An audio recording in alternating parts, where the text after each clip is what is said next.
राम सिया राम जय जय राम। जय बोलो सियावर रामचंद्र की जय। प्रिय लागी अति सबही, मम भनीति राम जस संग।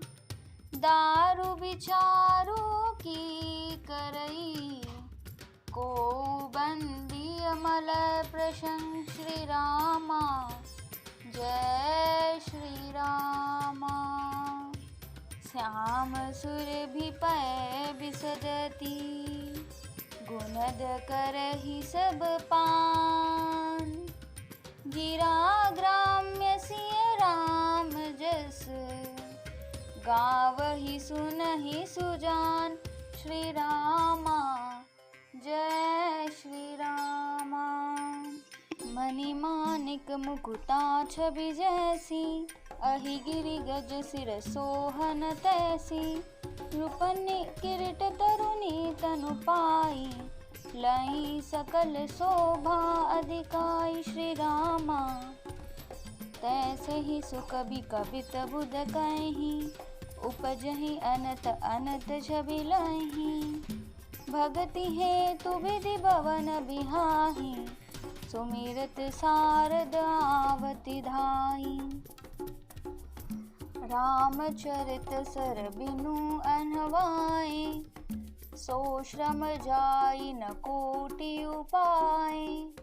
कवि गोबिंद अस हृदय विचारी, गावई हरि जस कलिमल हारी। श्री रामा किन्हें प्राकृत जन गुण गाना, सिर धुनि गिरा लगत पछिताना।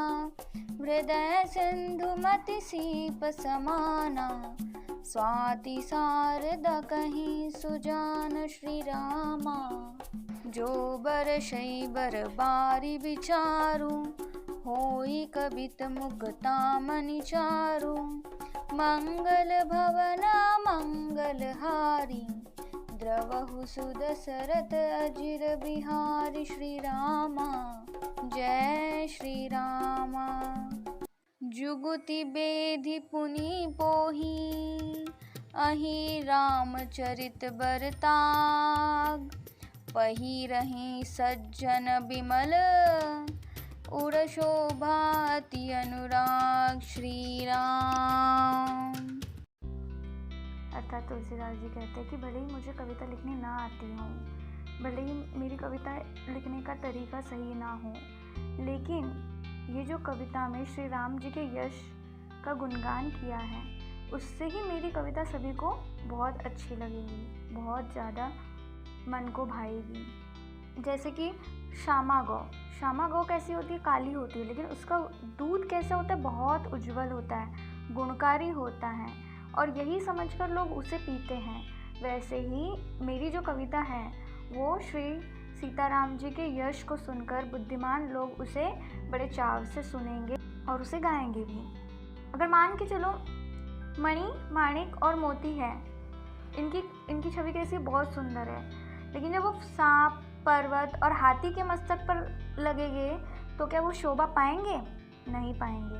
लेकिन वही मणि, वही माणिक और वही मोती अगर राजा के मुकुट पे चढ़ गए तो उनकी शोभा ही बढ़ जाएंगी। और वही अगर किसी स्त्री के आभूषणों में लग गए, किसी स्त्री के गहने में लग गए, तो वो और अत्यधिक शोभा पाएंगे। ऐसे ही बुद्धिमान लोग कहते हैं कि जो अच्छे कवि की वाणी से उत्पन्न हुई कविता वहाँ पे शोभा पाती है जहाँ पे उसका विचार, प्रचार, उसके आदर्श का ग्रहण और अनुसरण होता है। क्योंकि जब कवि उस तरीके की कविता लिखता है तो ब्रह्मलोक से सरस्वती भी ब्रह्मलोक को छोड़कर दौड़ी चली आती हैं। और जब सरस्वती मैया खुद दौड़ी चली आती हैं तो वो बहुत थकी हुई रहती है, लेकिन जब रामचरित्र से भरी हुई वह कविता सुनती है तो वह अपने आप शांत हो जाती हैं, उसे वह थकावट महसूस नहीं होती। और यही सोचकर कविराज होते हैं, पंडित होते हैं, वे अपने हृदय में कलयुग के पाप को हरने वाली श्री हरि का यशगान करते हैं। लेकिन उसके विपरीत ही बहुत सारे मनुष्य ऐसे होते हैं जो ऐसी ऐसी कविता बनाते हैं जिसका ना सर होता है ना पैर होता है। वह कविता मनुष्य को गुणगान करने में लगी होती है।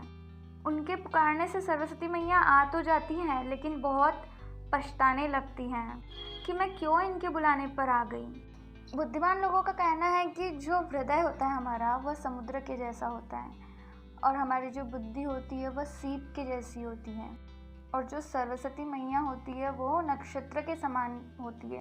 और अगर इस सीप में बहुत ज़्यादा श्रेष्ठ विचार वाला जल बहता है, मतलब बहुत अच्छा पानी बहता है अगर उस सीप में, तो वहाँ से एक मुक्तामणि के समान सुंदर कविता रची जाती हैं। जय बोलो सियावर रामचंद्र की जय। राम सिया